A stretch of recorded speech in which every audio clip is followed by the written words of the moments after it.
bengi-bengi. Buta saka ndi wae ora perlu takon. Kudu mati bareng tak wujuti. Wah. Wah. Wah. Wah. Weh. Weh. Weh, kociar wah.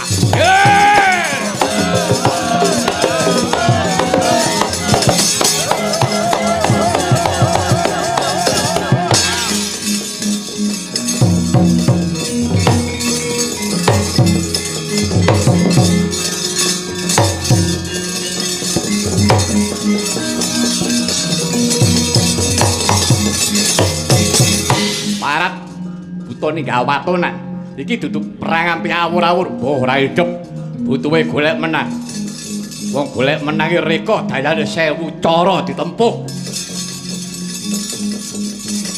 ana sing obrah janji ana sing adung dhuwit sak kecekele butuhe menang parat ayo rasah prilak-prilik sapa iki Dandang Winangsi Prajurit Jodhipati balane Werkudara ya Mudiyar.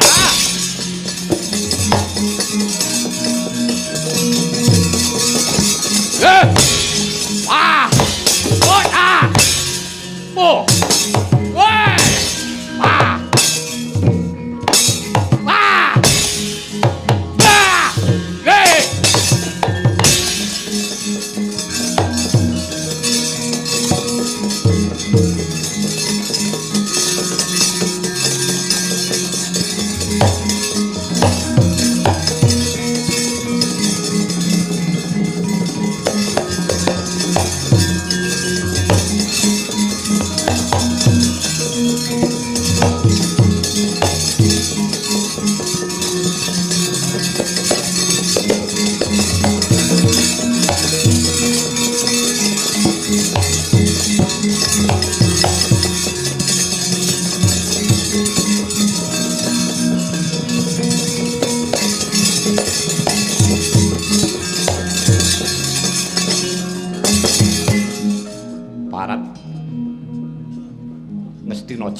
Ngubaya obatamu wanci pengampiak awur-awur iki dudu wancine wong perang ora susah dirembuk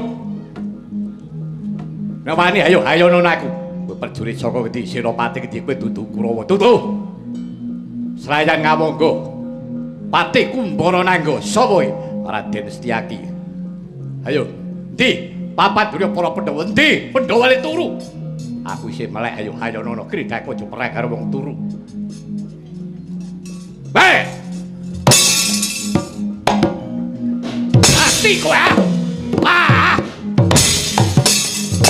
Ah! Ah!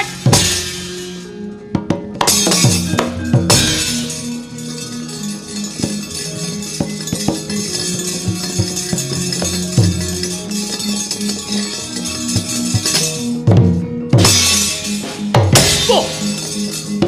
Ah! Ah! Mati ya!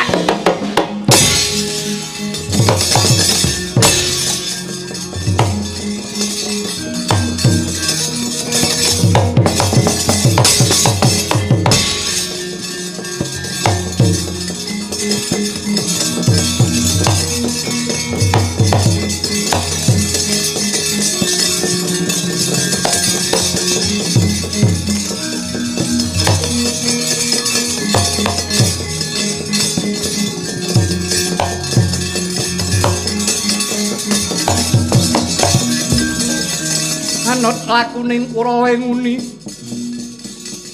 patine Sang Abimanyu kena ing cidra Sikrori Sang Setyaki menyat ngambil sanjata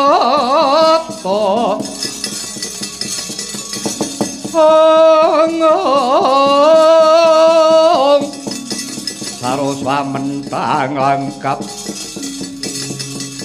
Bure Srawa mati pinanah ketidan naga bandha. Ya jagat Dewa Bathara ya jagat Pangestu. Ora ndek biyen ora saiki senengane Kurawa mrih cidra ing janjampyak awur-awur. Mongko pernataning Bratayuda kuwi ora kena perang wanci bengi. Jebul Kurawa goleki lenane Pandhawa. Satap ora samapta ora siyaga. Wah, dadi atur ya wong awung Titerana.